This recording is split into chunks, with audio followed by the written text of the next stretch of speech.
السلام علیکم ورحمۃ اللہ وبرکاتہ۔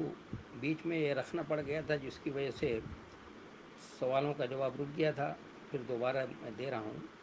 اور تیسرا سوال ہے، سائلہ قسمت یعنی تقدیر کے متعلق دریافت کرتی ہیں کہ بہت سے لوگ کہتے ہیں کہ قسمت میں ہوگا تو ملے گا، اور وہ کچھ کرتے نہیں ہیں، کرنا نہ کرنا قسمت پر منحصر ہے۔ یہ ان کی سوچ اور فکر غلط ہے۔ اتنی بات یاد رکھیے، بات صحیح ہے کہ جب بچہ ایک تو تقدیر ہماری اللہ تبارک و تعالیٰ نے لکھ دیا، عدل میں لکھا تھا، پھر کاتب تقدیر سے لکھوا کر اس سے محو کر دیا، صرف اللہ ہی کو معلوم ہے۔ پھر دوبارہ جب بچہ ماں کے پیٹ میں ہوتا ہے، حدیث میں آتا ہے، مشکات کی روایت ہے کہ 120 دن گزر جاتے ہیں تو اللہ تعالیٰ کاتب تقدیر کو بھیجتا ہے اور کہتا ہے جاؤ اس کی لکھ دو کہ مثلا اس کا رزق کیا ہوگا، شقی ہوگا، سعید ہوگا، اس کی عمر کیا ہوگی، یہ 3 چیزیں اس کی لکھ دی جاتی ہیں۔ تو یہ تقدیر تو لکھ دی اللہ تعالیٰ نے، ٹھیک ہے کہ ہمیں رزق کتنا ملے گا، کیا ہوگا، لیکن ہمیں اس بتایا نہیں ہے جو بھی شقی ہوں گے، سعید ہوں گے، رزق کتنا ہوگا، بتایا نہیں۔ اور یہ دنیا جو ہے یہ دارالاسباب ہے۔ یہ نہیں ہے کہ یہاں پر ہم سے یہ کہہ دیا کہ بھائی تمہارے تقدیر میں جو لکھ دیا گیا ہے وہ تو تم کو مل کر رہے گا، تم کرو یا نہ کرو۔ نہیں، یہاں تو اس کے لیے اسباب اختیار کرنے پڑیں گے۔ آپ کو دکان کرنے کی ضرورت ہے، تجارت بھی کرنے کی ضرورت ہوگی، ملازمت کی ضرورت ہوگی، ہے نا۔ یہ تواکل ہوا، یہ توکل نہیں ہے۔ تواکل اسی کو کہتے ہیں جو وہ کر رہی ہیں، کہہ رہی ہیں کہ بھائی ہمیں کیا کرنے کی ضرورت ہے، ہم تو بس جو ہمارے تقدیر میں ہوگا یہ ہوگا، اس کو تواکل کہتے ہیں۔ آپ کے ہاتھ پیر تو صحیح سالم ہیں، پیر بھی سالم ہے، صحیح ہے۔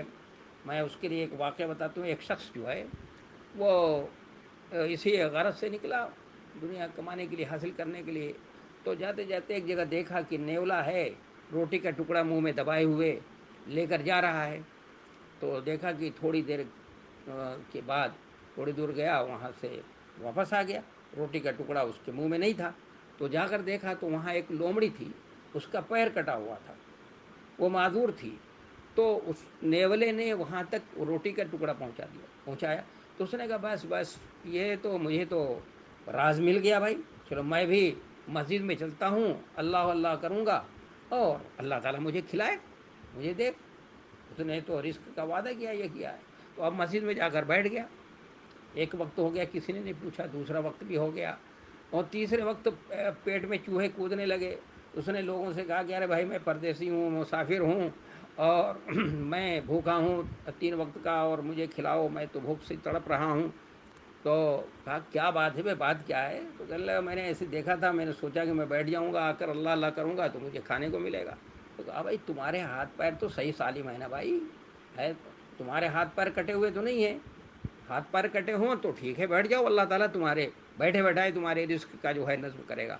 لیکن ہاتھ پیر صحیح سالم ہیں، اللہ نے صحیح اور صحت مند تندرست بنایا ہے، جوان ہٹا کٹا ہے مسلمان، تو اس کے لیے ضروری ہے کہ وہ ہاتھ پیر مارے، دکان کرے اور تجارت کرے، لیکن ان ذرائع اور وسائل کو ہی اصل نہ سمجھے۔ ذرائع وسائل کو اختیار اس لیے کرے کہ اللہ نے کرنے کو کہا ہے، لیکن اعتماد کس کے اوپر ہونا چاہیے؟ اللہ کے اوپر۔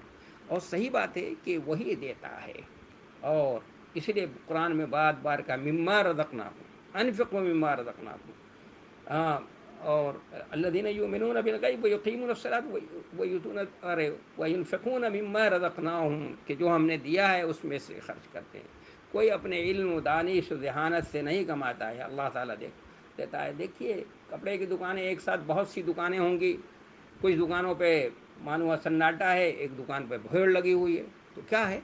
اللہ نے اس کی قسمت میں جس کی قسمت میں جتنا لکھا ہے اتنا اس کو ملتا ہے، لیکن اس کے لیے ذرائع اور وسائل کو اختیار کرنا پڑتا ہے۔ یہ دنیا دارالاسباب ہے، یہ یہاں پر اسباب اختیار کرنے پڑیں گے، اور صحابہ کرام نے بھی اس اختیار کیا ہے۔ یہ سوچ اور یہ فکر صحیح نہیں ہے کہ بھائی ہمارے قسمت میں جو ہوگا ہم کو مل کر رہے گا، چلو ہم تو کچھ کرتے نہیں بھائی، ہم تو کچھ نہیں کریں گے، گھر میں بیٹھے رہیں گے۔ یہ سوچ اور فکر جو ہے یہ صحیح نہیں، یہ تواکل ہے، یہ توکل نہیں ہے۔ توکل یہ ہے کہ آدمی محنت کرے، مشقت کرے، تجارت کرے، ملازمت کرے، مزدوری کرے، جو بھی کام کرے، اور اعتماد اللہ پر کرے، اس کو کہتے توکل۔ ایک الابل ثم توکل اللہ، اونٹ کو باندھو پھر اللہ پر توکل کرو. یہ نہیں کہ اونٹ چھوڑ دیا آپ نے کہ بھائی اللہ تعالیٰ اس کی حفاظت کرے گا. ٹھیک ہے اللہ تعالیٰ حفاظت کرے گا، لیکن یہ نہیں ہے کہ اس کو آپ چھوڑ دیں. یہ بات جو ہے یہ صحیح نہیں ہے، اس کو سمجھنے کی ضرورت ہے. تقدیر میں جو کچھ آپ کے لکھ دیا ہے ٹھیک ہے ملے گا، لیکن اس کے لیے ذرائع اور وسائل اختیار کرنے پڑیں گے. آپ کے ہاتھ پیر صحیح سالم ہیں تو اختیار کرنا پڑے گا، اور اللہ پر اعتماد کیجیے، بھروسہ کیجیے. توکل اس کو کہتے ہیں. اور جو آپ کہہ رہی ہیں کہ ہم بیٹھے بیٹھے رہیں گے ہمارے قسمت میں جو ہوگا مل جائے گا، اس کو تواکل کہتے ہیں، اور یہ صحیح نہیں ہے، بالکل غلط بات ہے. میں سمجھتا ہوں کہ سوال کا جواب جو ہے واضح ہوگا.